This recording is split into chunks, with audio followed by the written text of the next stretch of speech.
আমরা এখানে আজকে উপস্থিত হয়েছি ভাই, যারা মিডিয়ার কাজ করছে তাদেরকে তাদের কাজ করতে দিন। যারা প্রতিবাদ সভায় দর্শকের বা প্রতিবাদী মানুষ এসছেন তাদের উদ্দেশ্যে বলবো, মিডিয়ার বন্ধুদেরকেও তাদের কাজ করতে দিতে হবে একটু। আমরা যারা উপস্থিত হয়েছি এখানে দূরে কাছে নারী পুরুষ নির্বিশেষে, এবং সাথে সাথে দেখছিলাম একটু এগিয়ে আসার ওই বিল্ডিংয়ের ছাদে অনেক স্কুল পড়ুয়ারাও আছেন। আমাদের লক্ষ্য উদ্দেশ্যটা কি আছে এখানে উপস্থিতির জন্য? আমাদের বাড়ির এক সন্তানকে পুলিশ তুলে নিয়ে গিয়ে চোর অপবাদে তাকে পিটিয়ে খুন করেছে। যারা খুনি এবং এর সাথে যারা যুক্ত আছে তারা প্রত্যেকে যাতে শাস্তি পায়, সেই লক্ষ্যে আমরা এখানে প্রতিবাদ সভায় উপস্থিত হয়েছি। বন্ধুগণ, আপনাদের জানতে হবে, আপনারা অনেকে জানেন, বিচার ব্যবস্থা আইনের প্রতি আমরা শ্রদ্ধা রাখি আর শ্রদ্ধা রেখে যাব। প্রশাসনের যদি দু একটা পুলিশ খারাপ কাজ করে, আইন বহির্ভূত কাজ করে, তার জন্য আমরা সমগ্র প্রশাসনকে খারাপ বলতে পারি না আর বলবো না। তবে হ্যাঁ, তখন আমরা টোটাল প্রশাসনকে করাপ্টেড বলবো, খারাপ বলবো যখন দেখব প্রশাসন একত্রিত হয়ে যদি এই যারা কালপিট, যারা আমাদের আবু সিদ্দিক হালদারকে খুন করেছে, একে যদি বাঁচানোর চেষ্টা করে, তখন আর কোন প্রশাসনকে ভালো কি খারাপ, তখন কিন্তু আমরা আর বাঁচবো না। আমরা এখনো সংযত আছি, আশা করছি আমাদের সংযত থেকেই আমাদের আবু সিদ্দিককে যে হত্যা করেছে, যারা খুন করেছে, প্রশাসনের মাধ্যমে, বিচার ব্যবস্থার মাধ্যমে আমরা ন্যায় বিচার পাবো। আমরা প্রশাসনের প্রতি এই ভরসা আজও রাখছি, কিন্তু প্রশাসন যদি মনে করে এই ভরসা রাখা আমাদের দুর্বলতা, তাহলে সেই প্রশাসনের ঊর্ধ্বতন কর্তৃপক্ষকে জানিয়ে দিতে চাই যে আমাদের যেমন ভরসা রাখতে পারি, আমরা যেমন বিচার ব্যবস্থার প্রতি ভরসা রাখছি, যদি আইনত ব্যবস্থা নিয়ে আবু সিদ্দিকের বিচারের যারা খুন করলো তাদেরকে সর্বোচ্চ শাস্তির জন্য যে আমরা এগিয়ে যাচ্ছি, তাতে যদি ডিস্টার্ব করে, রাতে এসে আবু সিদ্দিকের চাচাকে যাতে যদি ডিস্টার্ব করে, তাহলে আগামী দিনে কিন্তু আমরা মাঠে ময়দানে বুঝে নেব। কোন মমতা ব্যানার্জি, কোন অভিষেক ব্যানার্জি, কোন তৃণমূলের কোন নেতা বা শাসকে যে আছে না কেন, কেউ আমাদেরকে আটকে রাখতে পারবে না। তখন আপনারা জানেন আমাদের পক্ষ থেকে থানায় একটা ডেপুটেশন দেওয়া হয়েছিল। আমরা শান্তপ্রিয় মানুষ, আমরা আইন বিচার ব্যবস্থাকে, প্রশাসনকে সম্মান দিই, সেই জন্য আমরা শান্তিতে বিশ্বাস করি। আমাদের পক্ষ থেকে একটা টিম গিয়ে ডেপুটেশন দিয়েছে। আমাদের সাথে প্রশাসন ভালো ব্যবহার করেছেন, আমাদের বক্তব্য শুনেছেন, আমাদেরকে আশ্বস্ত করেছেন। সেই জন্য আমরা কিন্তু এখনো পর্যন্ত প্রশাসনকে যেমন ভরসা করে যাচ্ছি, আগামী দিনেও যাব। আমার বলার বক্তব্য এটাই। আমার কাছে খবর আসলো সিআইডি সেজে নাকি আমাদের বাড়িতে আসছে। এবার বলা যাচ্ছে আপনাদেরকে, গ্রামবাসীকেও বলা যাচ্ছি, এই সিআইডি সেজে হোক আর সিবিআই সেজে হোক, যে আসবে বাড়িতে আগে আইডি কার্ডটা চেক করবেন।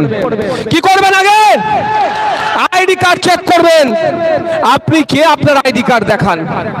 যদি না দেখাতে পারে, ভদ্রভাবে ঘরে বসিয়ে পানির বোতল দিয়ে তাকে দরজার মধ্যে তালা মেরে ঘরের মধ্যে রেখে দেবেন। তারপরে আমাদেরকে বলবেন। সিআইডি আসতে পারে, কিন্তু আমি খবর পেলাম যেই আমাদের সাথে যোগাযোগ হয়েছে, আমরা যেই বললাম ওনার আইডি কার্ডটা দেখতে চাও তো, তখন সুর করে পালিয়ে গেল।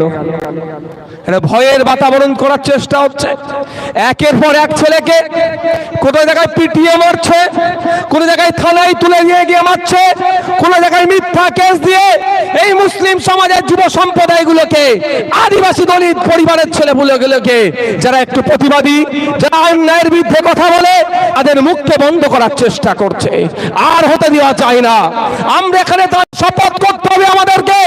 আমরা আনিস খানকে যেমন ভুলছি না, গত বছরে পুলিশ কাস্টডিতে শিকারী মোড়াকে এত অত্যাচার তার উপরে করেছিল, তাকেও মৃত্যুর কোলে ঢলে পড়তে হয়েছিল, তাকেও আমরা ভুলবো না। এই জায়গায় দাঁড়িয়ে আমাদেরকে শপথ নিতে হবে।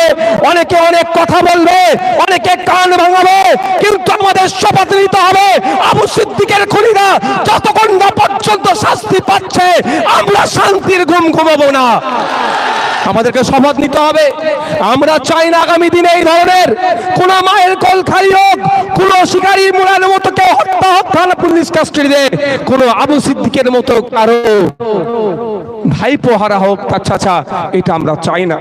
তাই উপস্থিত জনগণ, আপনাদের উদ্দেশ্যে বলবো, আমরা যেভাবে কোর্টের দ্বারস্থ হয়েছি, আমাদের সম্মানীয় যারা অ্যাডভোকেট আছেন তারা আইনি লড়াই করছেন। আপনারা জানেন এখানে আবু সিদ্দিকের আব্বা আছে, চাচা আছে, তাদেরকে জিজ্ঞাসা করুন, বা যারা গিয়েছেন আইনি লড়াইটা কোর্টে হচ্ছে।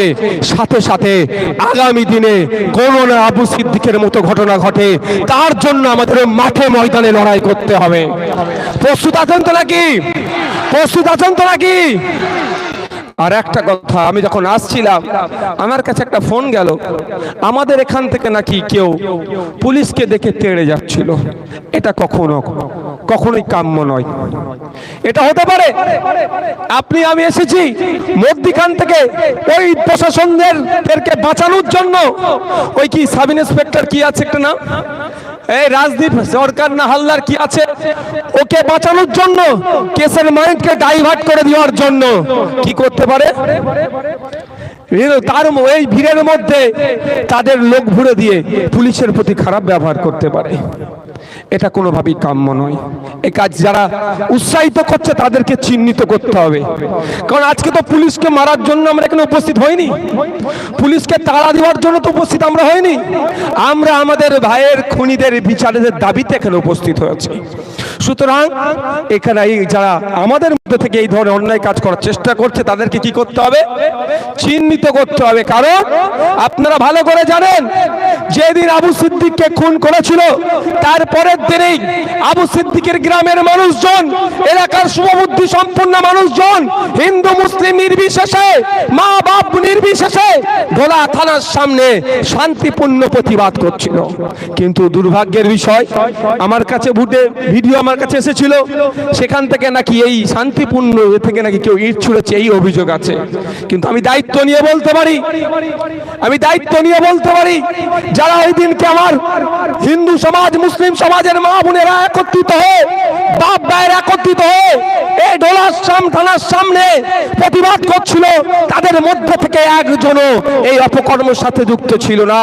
খোঁজ নিয়ে দেখুন আপনারা, ওখানে কারা বীজ ঢুকিয়েছিল এই শান্তিপূর্ণ প্রতিবাদকে ভুলভাবে পরিচালিত করার চেষ্টা করছিল। তারপরে ঢোলা থানা তড়িঘড়ি প্রায় 150 জনের নামে এফআইআর করেছে। এই জায়গায় দাঁড়িয়ে বলে যাচ্ছি, ঢোলা থানার বড়বাবু সহ এলাকার এসডিপিও সহ এসপি কে সুন্দরবন ডিস্ট্রিক্টের বলে যাচ্ছি, ওই 150 জনের মধ্যে একটা নিরীহ মানুষকে যদি পুলিশ একটা অ্যারেস্ট করে, তারপরে কি করতে হয় নওশাদ সিদ্দিকী দেখালো কি করতে হয়। কিন্তু সুযোগটা পেল তো 150 জনের নামে মিথ্যা মামলা করে দিল। এই সুযোগ দেওয়া যাবে না। সব সময় আবেগের নিয়ে আমাদের ওরা খেলার চেষ্টা করবে, আমরা খেলতে দেব না। আমরা আইন বিচার ব্যবস্থার প্রতি যেমন ছেড়ে রেখেছি, সাথে সাথে আগামী দিনে এই ধরনের না ঘটনা ঘটে তার জন্য আমরা মাঠে ময়দানে থাকব। আমি আপনাদের বলি, আপনারা শুনলে অবাক হবেন। আজকে আপনারা দেখছেন যে এখানে আইএসএফ এর ছেলে, আইএসএফ এর কর্মী বলে ভাইজানদের এত ভালোবাসা দরদ উঠলে উঠেছে।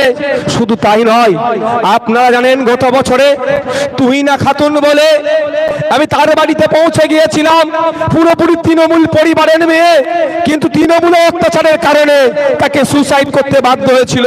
আমাদের বিশ্বজিৎ দাও আমরা গিয়েছিলাম বর্ধমানে, তাদের পাশে আমরা ছিলাম। তাদেরকে বলেছিলাম, যদি আপনারা চান কলকাতা হাইকোর্টের সর্বোচ্চ যেগুলো লয়ার আছে তাদেরকে দিয়ে আপনার মেয়ের হয়ে আমরা মামলা লড়ব। কারণ আমরা বুঝি রাজনীতির ঊর্ধ্বে গিয়ে যে অত্যাচারী, যারা বঞ্চিত, যারা নিপীড়িত, তাদের পাশে দাঁড়াবার জন্য আমরা এই দল তৈরি করেছি। আর দুর্ভাগ্যের বিষয়, যাদের জন্য লড়াই করছি তাদের একটা অংশকে ভুল বুঝিয়ে আমাদেরকে দিয়ে দেওয়ার চেষ্টা করছে। তারপরেও বলি, আমি গত পরশু দিনকে গিয়েছিলাম কলকাতার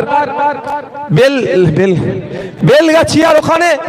আপনারা জানেন কলকাতায় বউবাজার থানার অন্তর্গত একটা হোস্টেলে একটা ছেলেকে মোবাইল চোর সন্দেহে পিটিয়ে মেরে দিয়েছে। ইরশাদ আলম নাম। আমি তার বাড়িতে গিয়েছিলাম।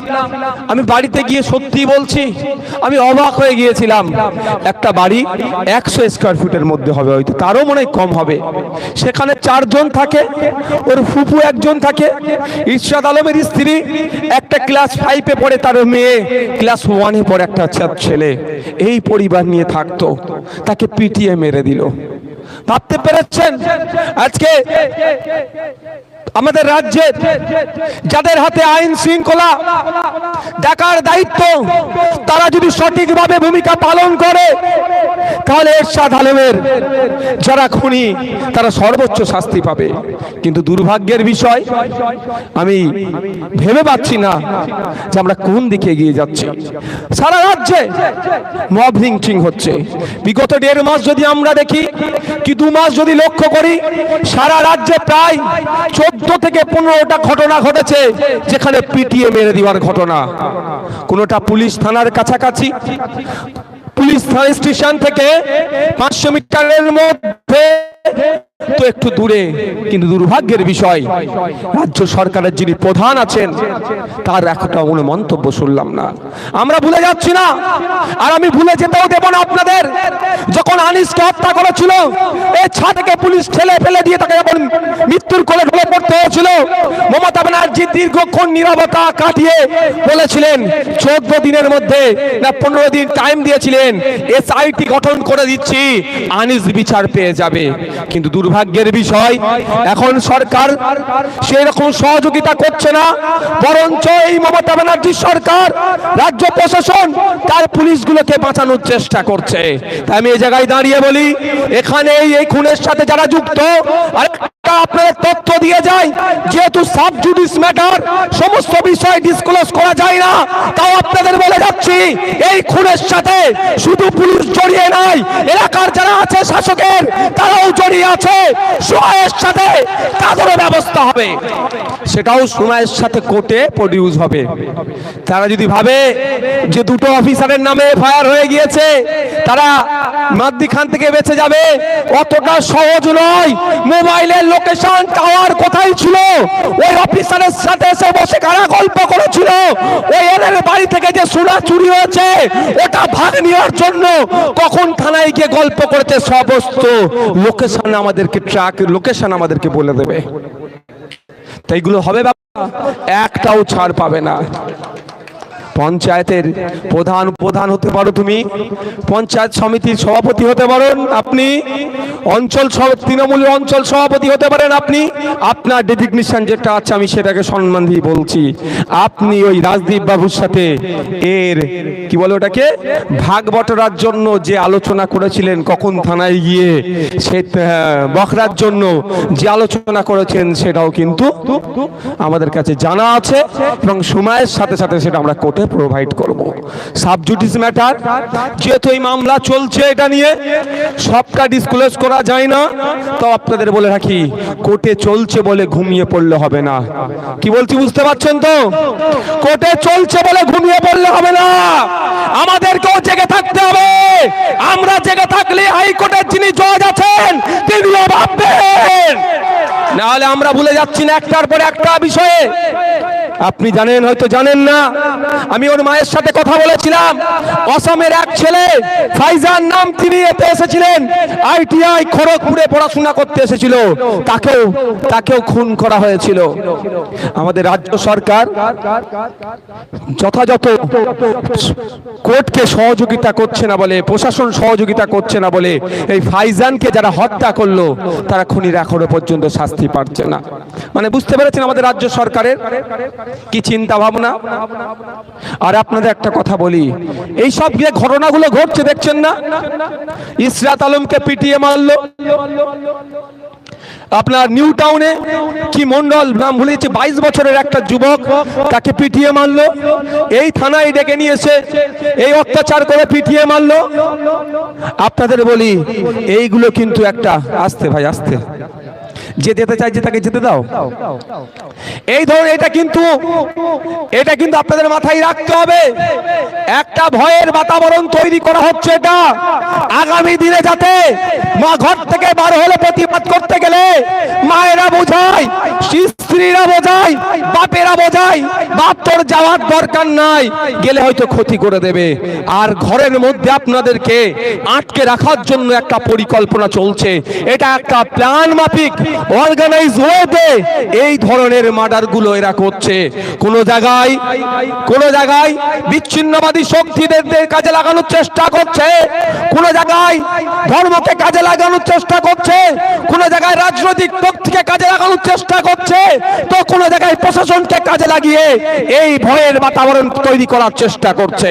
তাই বলবো যারা উপস্থিত হয়েছেন, এত ভয়কে উপেক্ষা করে এই বৃষ্টি মাথায় নিয়ে আপনাদের উপস্থিতি বুঝিয়ে দিচ্ছে আগামী দিনে যে আমরা আমাদের আবু সিদ্দিক হালদারের যারা খুনি তারা সর্বোচ্চ শাস্তি পাবে, তার ভরসা আপনারা এখান থেকে যোগাচ্ছেন আমাদেরকে।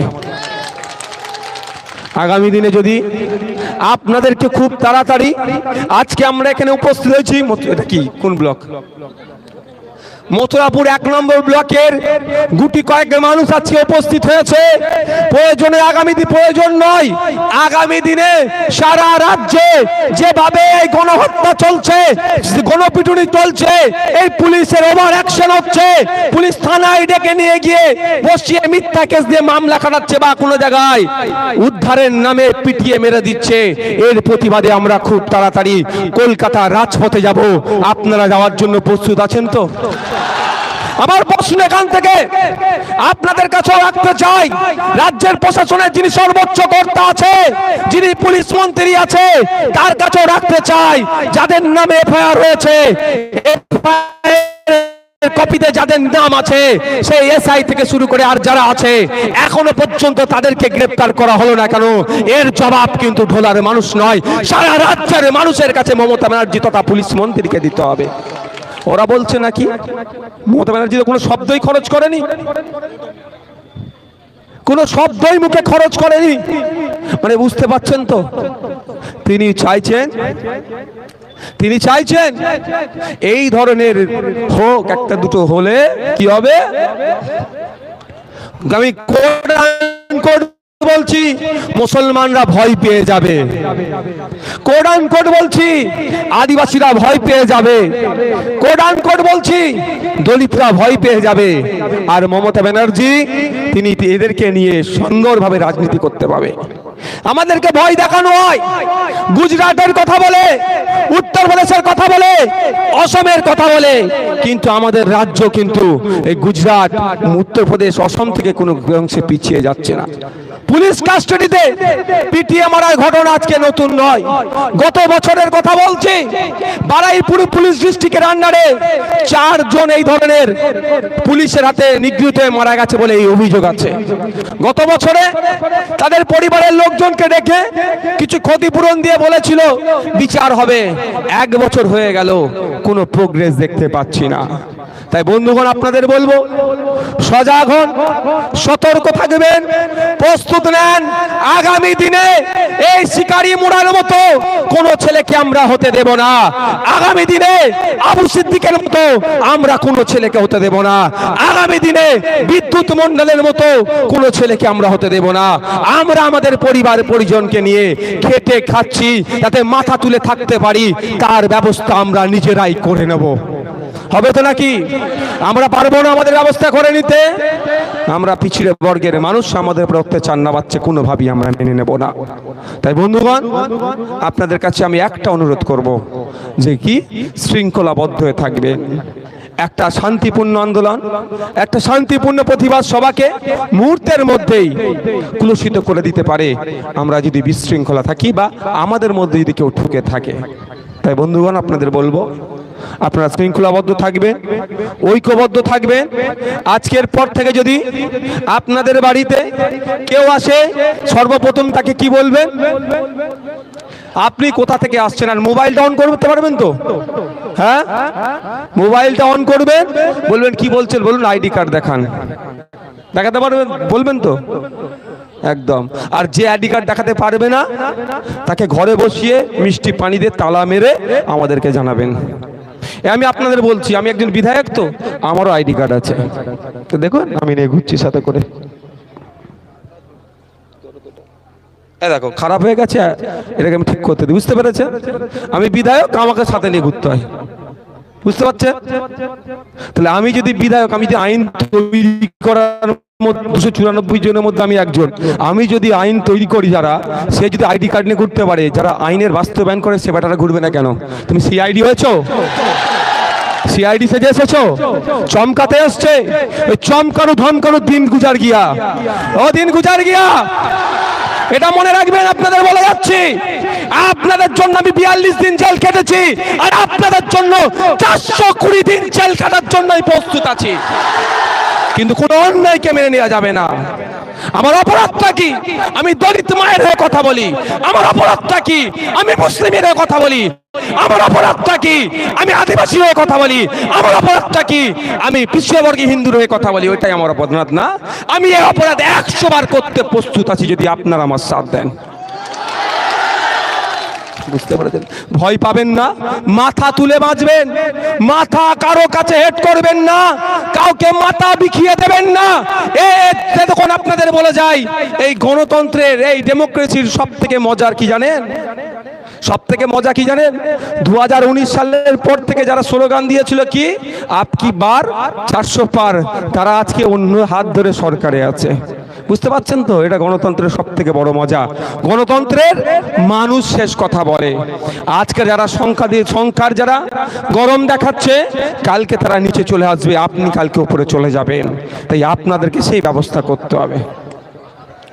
তাই বন্ধুগণ, আপনাদের কটা বাজে?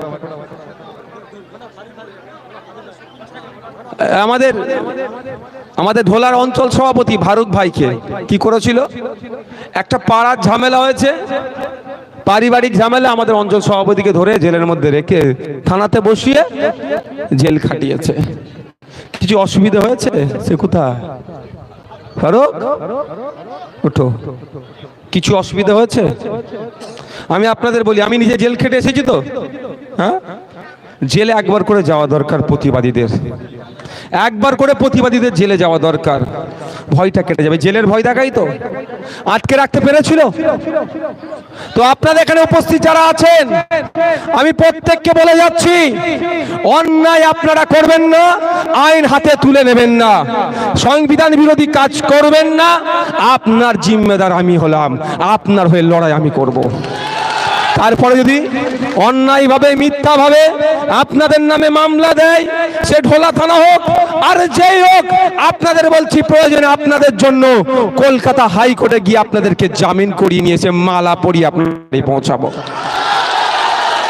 যদি কলকাতা হাইকোর্টে মামলা নিষ্পত্তি না হয়, সুপ্রিম কোর্টে যাবো, যে মামলা করব। তবে একটা কথা বলছি, এই ভাইকে দেখিয়ে বলে আমি শেষ করব। ফারুক ভাই নামে মিথ্যা মামলা দিয়েছে তো, মিথ্যা মামলা কতদিন চলবে? জামিন তো করিয়েছি, 2 বছর 3 বছর পরে মামলা কি হবে? ডিসমিস হয়ে যাবে।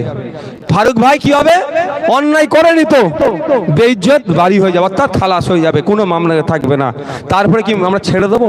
আমরা টাকা লাগিয়ে উকিল লাগিয়ে জামিন করালাম, দিনের পর দিন ডেট পড়লো, যখন আমরা উকিল লাগালাম, সেই উকিলকে দেই ফারুক ভাইয়ের নামে যারা মিথ্যা মামলা করেছিল দাদা দিদির কথা শুনে, তার বিরুদ্ধে আমরা মানহানি মামলা করব। আপনারা কি ভাবছেন ছেড়ে দেবো?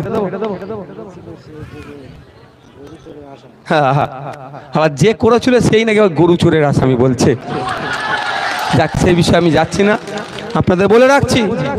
আমি আবারও বলছি, আপনাদের এখানে মাইকের আওয়াজ যাচ্ছে, মাইকের আওয়াজের মাধ্যমে যতজন শুনছে স্বজন তাদেরকে জানিয়ে দিয়ে যাচ্ছি। আর এই 2 লোককে বলে যাচ্ছি, এখানে চাচা আর বাব্বাকে, যদি আমার সাথে থাকে, আমাদের কথা মতো যদি চলে, আমি আপনাদের বলে যাচ্ছি, শুধু ওই থানার অফিসাররা নয়, যারা যারা যুক্ত আছে সব বেটাকেই জেলের ভাততে হবে এবং শাস্তির ব্যবস্থা করব। আমি বলে যাচ্ছি, এখানে দাঁড়িয়ে আপনাদের কাছে আমি কথা দিয়ে যাচ্ছি, এবং যাতে এই জন্য দৃষ্টান্ত তৈরি করতে চাইছি, যাতে আগামী দিনে কারোর বাড়ির ছেলেকে না এই ধরনের হয়। আর একটা কথা বলে যাই, আপনারা শুনুন, জানতে হবে আপনাদের, জানেন, আপনাদের জানতে হবে, জামিন করিয়ে দেবে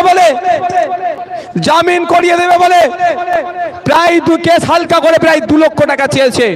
বাড়ির একে তো সোনা চুরি হয়েছে, এদের টাকা পয়সা চুরি হয়েছে, বাড়িতে পুলিশ এসে কত টাকা সোনা নিয়ে গেছে আর বলবো না, এখন সব কোটে ওগুলো বলা হবে, হেভি পরিমাণ টাকার সোনা নিয়ে চলে গিয়েছে, ছাড় 1 ইঞ্চি হবে না। আমরা দেখেছিলাম গত 2 বছর আগে মালদাতে এক ব্যবসায়ীর বাড়িতে গিয়ে পুলিশ কিভাবে আক্রমণ করেছিল। পুলিশের কাছ থেকে আমরা পাবো কি? নিরাপত্তা। পুলিশের কাছ থেকে আমরা কি পাবো? যে আমাদের নিরাপত্তা দেবে, আর সেই পুলিশ আমাদেরকে শোষণ করছে। যারা শোষণ করছে তাদেরকে ধিক্কার, নিন্দা জানাচ্ছি। যারা আমাদের নিরাপত্তার কাজে নিয়োজিত আছে তাদেরকে আমরা স্যালুট জানাচ্ছি এবং তাদের ডিএ যাতে বাড়ে তার জন্য লড়াই করছে। সর্বোপরি এখানে আপনাদের বলে যাই, এই আন্দোলন এখানেই সীমাবদ্ধ নয়। এই আন্দোলন যেমন কোর্টে গিয়ে হচ্ছে, আইনের মাধ্যমে আন্দোলন হচ্ছে, পথে ঘাটে যেমন আন্দোলন হচ্ছে, এই আন্দোলন আগামী দিনে বিধানসভার মধ্যেও হবে, জবাব ওখানে দিতে হবে। যারা এসেছেন শান্তিপূর্ণভাবে এসেছেন, কারো প্ররোচনায় পা দেওয়ার দরকার নয়, আপনারা শান্তিপূর্ণভাবে এখান থেকে বিদায় নেন। ওটা পৌঁছে বলে দেবে। আর বিভিন্ন জায়গা থেকে বিভিন্ন সংগঠন 22 তারিখে কোর্টের ডেট আছে, ওখানে কি হচ্ছে সেটার প্রতি যেমন আমরাও নজর রেখেছি, পশ্চিম বাংলার শুভবুদ্ধি সম্পন্ন মানুষেরা সেরাও নজর রাখছে। আমরা যেমন 22 তারিখের পরে কলকাতাতে আমরা আপনাদের ডাক দেব, ঠিক একইভাবে আরো বিভিন্ন রাজনৈতিক দল আছেন, সামাজিক সংগঠন যারা আছেন তারা ঐক্যবদ্ধ হচ্ছে, তারাও বিভিন্ন জায়গাতে এই বিচারের দাবিতে তারাও ডাক দেবে বলে আমাকে জানাচ্ছে। আমি আপনাদেরকে বলবো, আমরা ন্যায় বিচারের দাবিতে প্রত্যেকটা ন্যায়ের পক্ষে থাকা যে সমস্ত যারা আছেন তাদের ডাকে আমরা সাড়া দিয়ে সেই প্রতিবাদ সভাগুলোকে সাফল্যের সর্বোচ্চ শিখরে পাঠাবো এবং দ্রুত যাতে এই আমাদের আবু সিদ্দিক হালদারের খুনিরা শাস্তি পায় তার ব্যবস্থা আমরা যেমন কোর্টের কাছ থেকে চাইবো, ঠিক আমরাও জনমানুষেও সেটাকে তুলে ধরবো। আস্তে আস্তে যারা এসেছেন এখান থেকে বিদায় নেন।